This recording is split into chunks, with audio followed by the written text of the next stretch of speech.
Уявімо, що завтра Росія оголошує мобілізацію.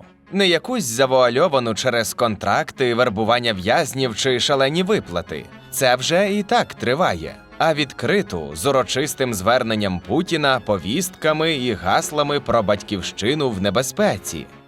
Що тоді чекатиме на нас? Ще 1 мільйон росіян штурмуватиме наші міста?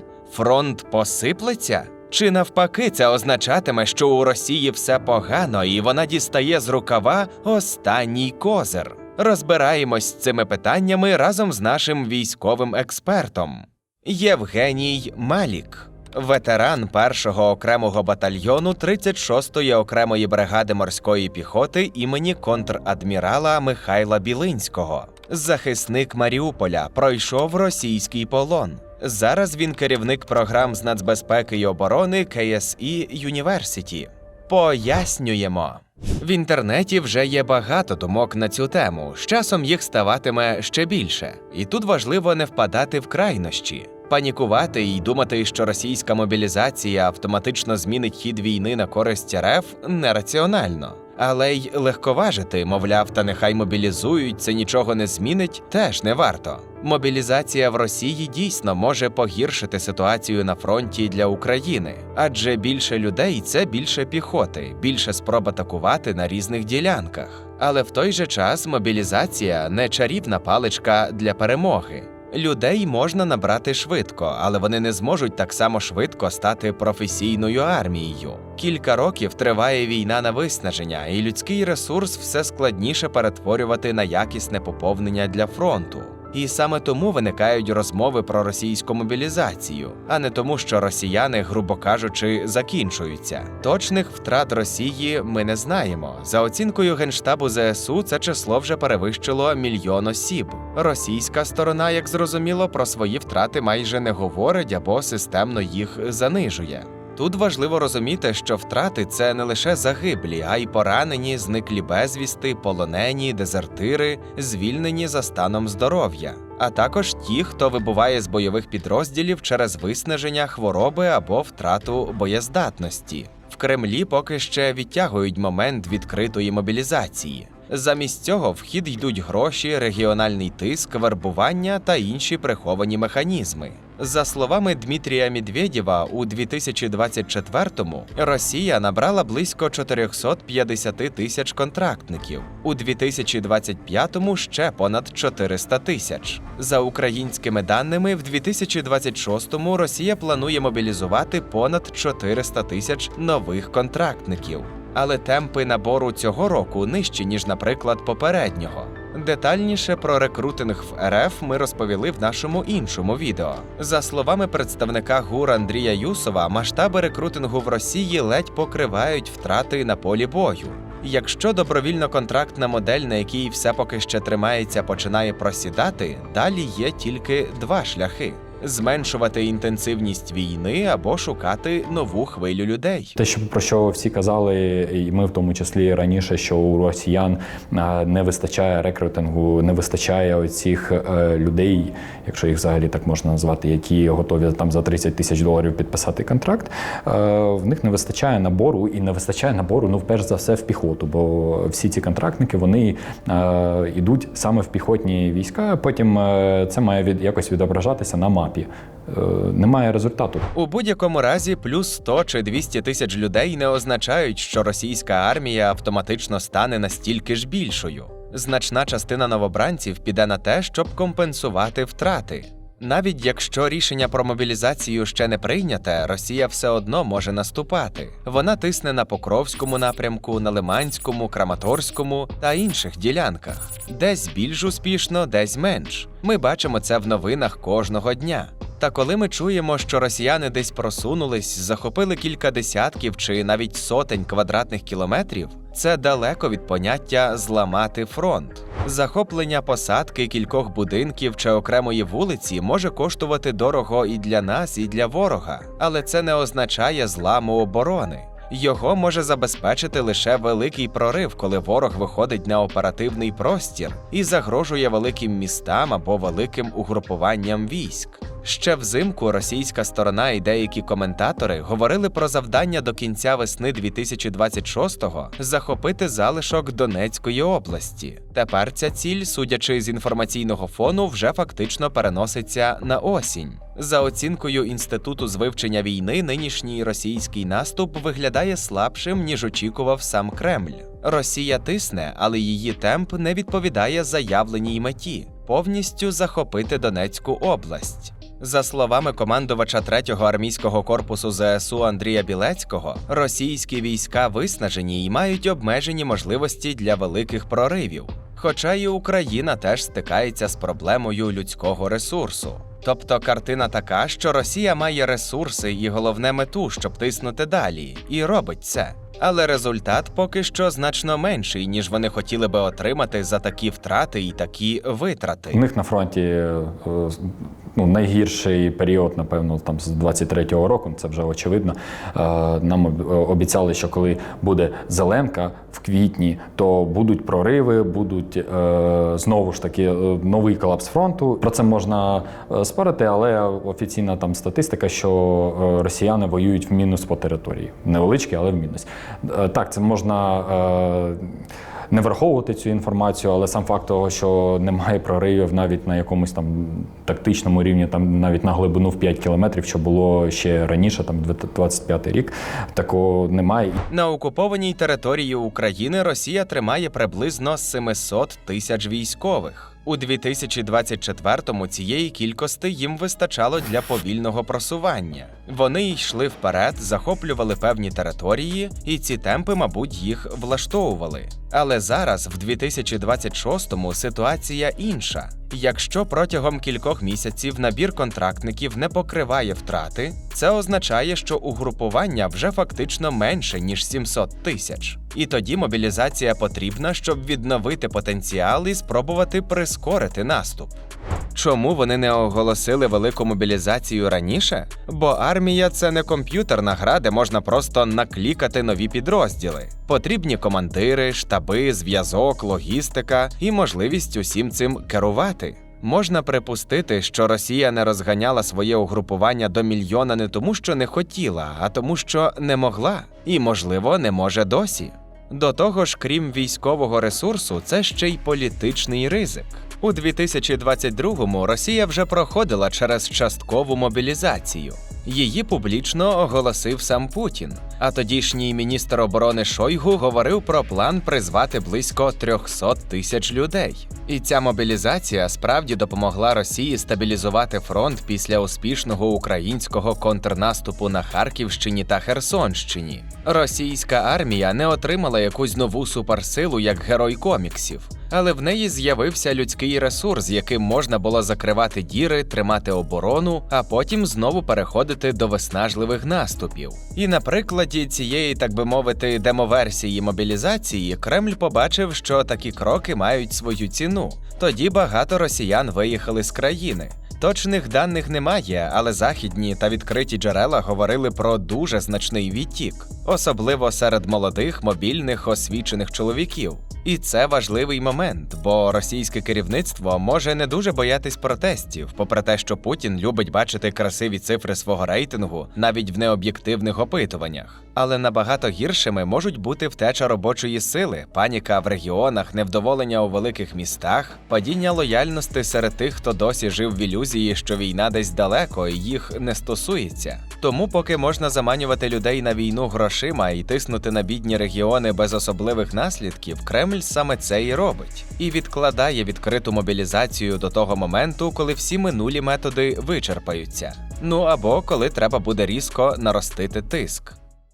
Якби вони могли мобілізувати мільйон, вони б його мобілізували, напевно, тоді, коли вже і почали мобілізовувати. А тоді ж закінчили на 300 тисячах. Ми не можемо впевнено казати, буде мобілізація в Росії чи ні, але можемо розглянути кілька вірогідних сценаріїв розвитку подій. Все може залишитись так, як є зараз. Великого урочистого оголошення мобілізації не буде, але постійний набір контрактників триватиме. Так само росіянам будуть пропонувати все більше грошей. А як ні, ще більше тиснути на регіони, вербувати у в'язницях, залучати боржників, мігрантів, людей із депресивних територій. Наступний варіант – нова часткова мобілізація, умовно на 200-300 тисяч людей. На випадок, якщо Кремль захоче різко підсилити піхотний компонент, але не буде готовий одразу ламати суспільство повною мобілізацією.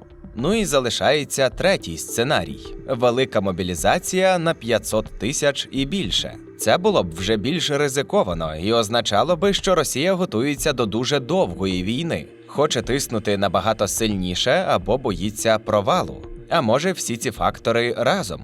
Це може статись після чергового політичного циклу, наприклад, після виборів в Держдуму восени 2026-го. Логічним також буде таймінг після провалу наступальної кампанії або перед новою великою фазою війни. Ну або ж російське керівництво вирішить, що великі втрати – це не так вже й погано, порівняно з військовою слабкістю. На полі бою в них, крім мобілізації, в них варіантів просто нема. Та навіть якщо завтра буде указ про тотальну мобілізацію в Росії, не варто чекати, що вже післязавтра на фронті з'явиться нова якісна російська армія. Мобілізація дає людей, але не дає одразу підготовку, командирів, техніку, зв'язок, дрони, РЕБ, логістику і нормальне управління. Про це все детальніше поговоримо далі, бо найбільше всіх нас цікавить одне – чи змінить мобілізація ситуацію на фронті? Здається, що чим більше у росіян піхоти, тим більше можливостей тиснути на всіх напрямках і утримувати лінію оборони. Але сучасний фронт вже не можна просто продавити людською масою так, як це написано в старих підручниках або показано в радянських фільмах. Зібрати на передовій багато людей – це одне, а от ефективно організувати взаємодію між всіма підрозділами – це вже задача із зірочкою. Якщо підрозділ бачить противника, швидко передає координати, має зв'язок із артилерією, FPV-екіпажами, розвідкою і засобами РЕБ, то він отримує перевагу навіть проти чисельно більшого противника. Якщо ж ця система не працює, додаткові люди на фронті лише збільшують кількість втрат. Саме тому сучасний фронт тримається не лише на піхоті. Стійкість залежить від системності ведення бою на тактичному рівні. Тобто, наскільки швидко підрозділи бачать поле бою, наскільки якісно обмінюються інформацією, координують вогонь, дрони, РЕБ і маневр. Тож, хоча Росія цілком здатна додати людську масу, вона також має великі проблеми з тим, щоб зробити з неї якісну заміну. Російське командування діє за звичним алгоритмом. Кидає людей у штурми, намагається продавлювати оборону малими групами, постійно поповнює втрати і підтримує тиск на фронт. Цей підхід виснажує українську оборону, але він не перетворюється на прорив фронту. Крім того, сьогодні людина на полі бою дуже видима, за нею стежать дрони, тепловізори, розвідка. Тому зараз багато важить швидкість бойового циклу, тобто ланцюжок, в якому військовий побачив ціль, передав її координати, ухвалив рішення, вразив. Просто закидати фронт живою силою, як це Росія робить роками, не дає стратегічного результату. Водночас недооцінювати цей ресурс небезпечно. Навіть погано підготовлена піхота може змушувати Україну витрачати сили, час, боєприпаси, а також шукати резерви для різних напрямків. Російська армія може і не стане якісною після мобілізації, але Україна все одно буде змушена стримувати нову хвилю російського тиску. Ми говорили про те, що мобілізовані не перетворюються автоматично на якісну армію. Що ж цьому заважає? Перше – це нестача грамотних командирів. Офіцер – це не просто людина з погонами. Він має керувати підрозділом, організовувати зв'язок, взаємодіяти з артилерією, дронами, засобами РЕБ, медиками, логістикою, старшими штабами. А також ухвалювати рішення під тиском, розуміти поле бою і не вбивати своїх людей дурними наказами. Усі ці якості не можна виховати за кілька тижнів. Тим більше в сучасній війні, коли все швидко змінюється. За роки повномасштабної війни Росія втратила багато молодших і середніх командирів. У російській армії все ще є кваліфіковані кадри, які навчились воювати за рахунок постійної практики і великого бойового досвіду. Але це не те саме, що повноцінна система підготовки. Це радше результат виживання й адаптації окремих людей всередині війни.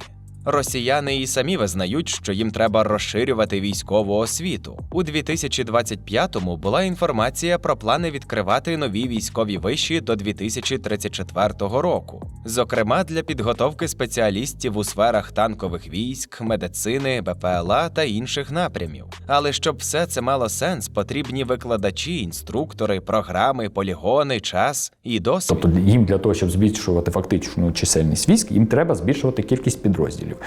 Ким вони їх будуть збільшувати? Підрозділ – це перш за все офіцерський склад. Це не означає, що Росія зовсім не здатна управляти військами. Але якщо різко додати багато непрофесійних людей, управління може ще більше втратити у якості. На сучасному фронті погане управління – це втрати і хаос. Друга проблема, яку не вирішує мобілізація – сержантський склад. У сильних західних арміях сержант – це хребет підрозділу. Він навчає, контролює, підтримує дисципліну, допомагає командиру, стежить за побутом, зброєю, підготовкою, моральним станом. Російська армія такої традиції сильного професійного сержантського корпусу не має. Багато того, що в арміях НАТО виконують сержанти, росіяни перекладають на офіцерів, або ці функції просто провисають. Через це підрозділ часто тримається не на професійній вертикалі офіцер-сержант-солдат, а на адміністративному тиску, страху й примусі. За словами нашого експерта Євгенія, складається враження, що старшинський склад в РФ часто існує не як професійний кістяк підрозділу, а як інструмент підтримання дисципліни через насильство. Їхня роль нерідко зводиться не до навчання, злагодження і лідерства, а до примусу солдатів, які відмовляються йти на штурм. Це принципово відрізняється від моделі сильної армії. Третє обмеження – якість підготовки. Росія здатна готувати спеціалістів, і в певних напрямках вона адаптувалася вже в процесі. Це і оператори дронів, і РЕП, і артилерійські коригувальники, і інші технічні фахівці. Але у той же час росіяни не можуть масово і якісно підготувати сотні тисяч звичайних піхотинців. Сучасний піхотинець має розуміти дрони, маскування, міни, зв'язок, цифрові карти, евакуацію, тактичну медицину, взаємодію з артилерією, небезпеку FPV-дронів і роботу під ребом. Складається враження, що значну частину російських новобранців фактично готують вже по ходу транспортування на фронт. Адже є випадки, коли російських військових ліквідують через 10-12 днів після підписання контракту. Якщо людина підписала контракт десь в Якутії, то приблизно стільки часу і потрібно, щоб доставити її до умовного Покровська. Це означає, що людину швидко оформлюють, перекидають через навчальний центр або пункт збору, дають мінімальні навички і відправляють у підрозділ. У такій моделі мобілізований не встигає стати солдатом. Тут же можна згадати про проблему з інструкторами. Найкращі кадри або давно на фронті, або вже вибули з системи через поранення, загибель чи виснаження. А якщо в навчальних центрах немає досвідчених інструкторів, не дивно, що і якісної підготовки там не буде. І одна історія, коли до тебе з місяць приходить 30-35 тисяч людей, а інша історія, коли до тебе приїде 300 тисяч. Хто ними буде управляти, хто буде керувати, де візьмуть озброєння на них? Ну, тобто воно є, на складах, звичайно, є, але ж його треба розконсервувати. Ви ж думаєте, це просто так взяв ящик і передав військову частину? І дійсно, чим озброювати ще 300 або 500 тисяч мобілізованих? На мінімальному рівні, тобто з автоматами, формою, патронами, гранатами, сухпаями, в Росії ще більш-менш стабільно. Але на рівні сучасного бойового підрозділу, де потрібні дрони, РЕБ, зв'язок, транспорт, артилерія, броня, вже можуть початись проблеми. Щоб це краще зрозуміти, варто згадати цинічний поділ, який існує в російському Z-середовищі. Є абревіатура G – ті, хто довго живе, а саме штабні, командири, артилеристи, оператори дронів, фахівці РЕБ, зв'язківці, логісти. Їх складно швидко замінити, бо для цього потрібні підготовка, техніка і досвід. А є ГЖІ – ті, хто коротко живе. Тобто штурмова піхота, мобілізовані, колишні в'язні, одноразові стрілецькі групи. Їх кидають у посадки, підвали, руїни й опорники, часто з мінімальним озброєнням. Тому нова мобілізація найімовірніше буде поповненням саме ГЖІ, тобто піхоти для штурмів і закриття втрат. Так Росія зможе поповнювати передусім піхотний компонент і вводити його на фронт поступово хвилями, закриваючи втрати та підтримуючи тиск на окремих напрямках. І не паритись за, так би мовити, велике озброєння, якого на всіх не вистачить. Українські офіційні оцінки говорять про десятки тисяч одиниць знищеної або пошкодженої російської техніки від початку війни. Росія може відновлювати стару радянську техніку, виробляти нові машини, ремонтувати пошкоджене. Але це дедалі більше схоже не на нарощування нової сили, а на компенсацію втраченого. Той самий радянський бронетанковий запас, яким у Москві десятиліттями пишались, значною мірою спалили в наступах. Але без швидкого прориву фронту і без великих стратегічних результатів. Можна сказати, що це був черговий цвях в труну з міфом про Другу армію світу. Крім того, в сучасній війні центр ваги зміщується від танків до дронів, НРК і високоточного ураження. Складів з такою технікою Радянський Союз ні нам, ні їм не залишив. Все, що використовується на фронті, це все зроблено з нуля. Росія справді нарощує виробництво БПЛА типу «Шахед», «Герань», FPV-дронів і розвідувальних платформ. Але чи зможе вона забезпечити цим всім хай навіть 300 тисяч нових мобілізованих – питання відкрите. До того ж, виробництво нової зброї залежить від грошей, імпортних компонентів, електроніки, санкційних схем і стану економіки. Якщо йдеться про те, щоб привести людей на війну, видати автомат і поставити в штурмову піхоту, російська логістика ймовірно витягне нову масу мобілізованих. Якщо ж говорити про повноцінні сучасні підрозділи, де потрібно постійне постачання боєприпасів, батарей, дронів, антен, засобів РЕБ, транспорту, пального, медикаментів, запчастин, тут вже все складніше. Створити навколо мобілізованого систему сучасної війни значно важче, ніж просто доправити його на лінію фронту. Повертаючись до економіки, бачимо, що вона вже під тиском. За даними Російського міністерства фінансів, дефіцит федерального бюджету РФ за січень-квітень 2026-го сягнув 5,8 трильйона рублів. Це більше, ніж річний плановий дефіцит. Мобілізація – це дороге задоволення. Треба платити одноразові виплати, зарплати, компенсації родинам. Оплачувати лікування, навчання, транспорт, утримання, поховання, виділяти фінанси на пільги. А ще треба забрати людей із цивільної економіки. Російська економіка вже сильно мілітаризована. Західні аналітики у 2026-му прямо говорять про зростання промислових і кадрових обмежень у Росії. А ще про те, що Кремль наближається до вибору. Або ще сильніше мобілізувати економіку і суспільство. Або визнати, що той стан справ, який є, нікуди не веде. Мобілізація б'є по ринку праці загалом. Якщо забрати ще 300-500 тисяч чоловіків, це відповідно мінус водії, інженери, будівельники, айтішники, робітники, техніки, працівники заводів, малого бізнесу. Додайте сюди санкції, дефіцит кадрів, воєнні витрати, і дисбаланс лише збільшиться. Чи означає це, що Росія економічно не витримає мобілізацію? Так казати зарано, бо все ж Росія велика, має ресурси і адаптується як може. Але тривати так вічно не може. Чим довше йде війна, тим більша ймовірність, що мобілізація стане економічною пасткою. То якщо мобілізація все погіршить у самій Росії, то чи можна очікувати на внутрішні протести або навіть бунт? Навряд чи зараз це можливо, принаймні у масовому вигляді. Багато росіян вже адаптувалися до війни, і частина населення її підтримує. Хтось мовчить, бо боїться репресій, ну а хтось з усіх сил намагається робити вигляд, що нічого не відбувається. Втім, якісь наслідки все ж можуть бути. Знову ж таки, втеча за кордон, як це було в 2022-му. А ще спроби відкупитись від армії, саботаж на місцях, загальне зростання недовіри. Окремо важливий – регіональний фактор. Адже російське керівництво надає перевагу не чіпати Москву і Санкт-Петербург. За них їдуть воювати етнічні республіки, депресивні території, бідні регіони. Ми вже розповідали про це на прикладі Якутії в нашому відео. Якщо Кремлю таки доведеться, так би мовити, заходити у великі міста, усе може вийти з-під контролю. Зараз досі працює такий собі суспільний договір. Росіяни мовчать в обмін на те, що війна не прийде особисто до них, але мобілізація може його зруйнувати.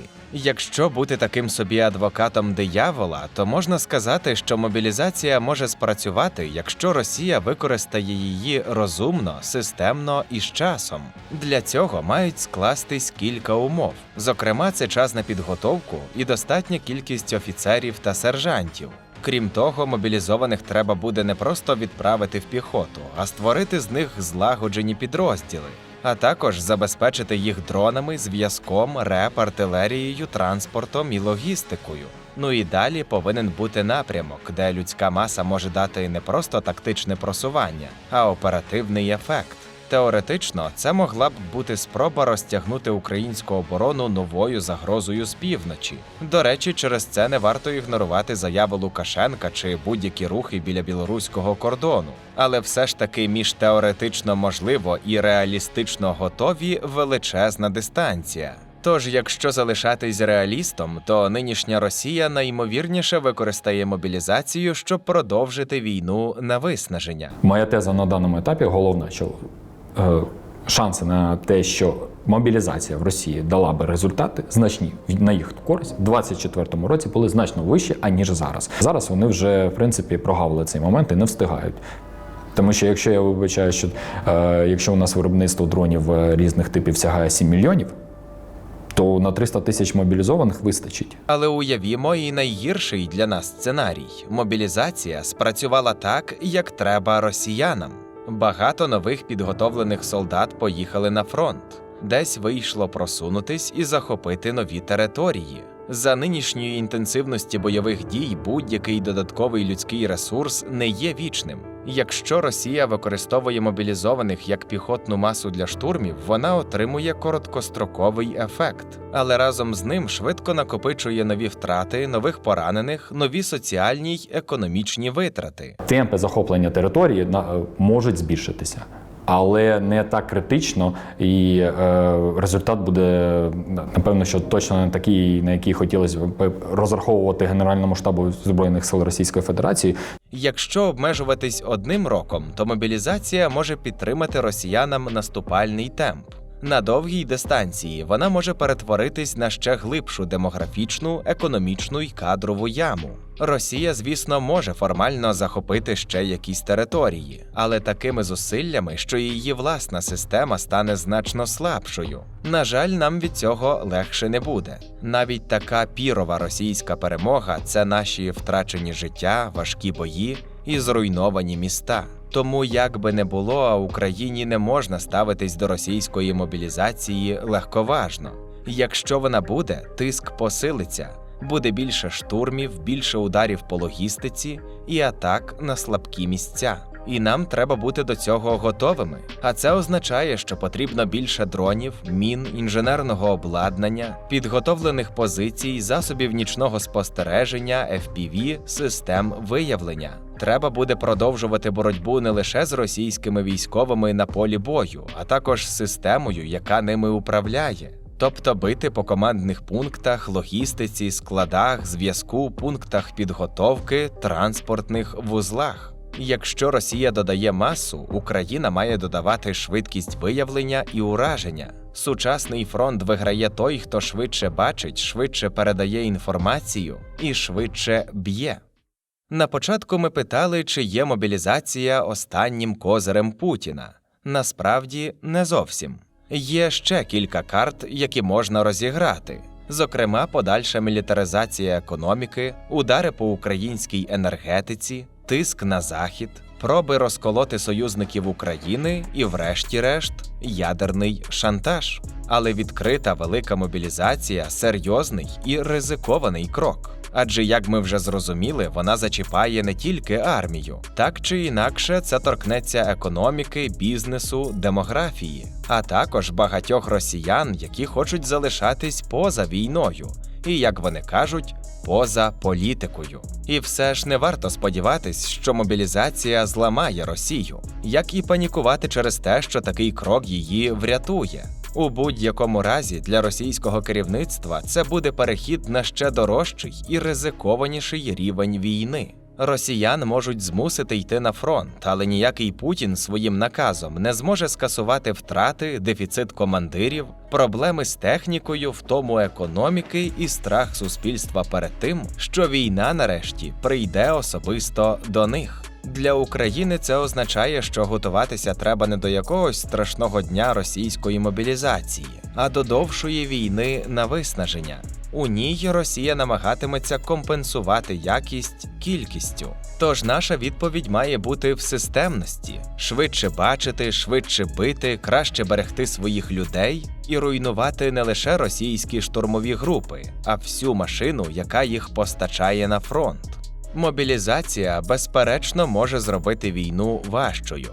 Але ми вже побачили, що Росія не всемогутня і точно такою не стане. Бо ця війна вже показала, що російські плани дуже часто закінчуються не там, де їх малювали в Москві. Ну, пам'ятаєте, про Київ за 3 дні. Дякуємо, що додивились це відео до кінця. Можливо, вам було б цікаво розібрати з експертом інші воєнні питання. Напишіть про це в коментарях, а ще не забудьте поставити вподобайку.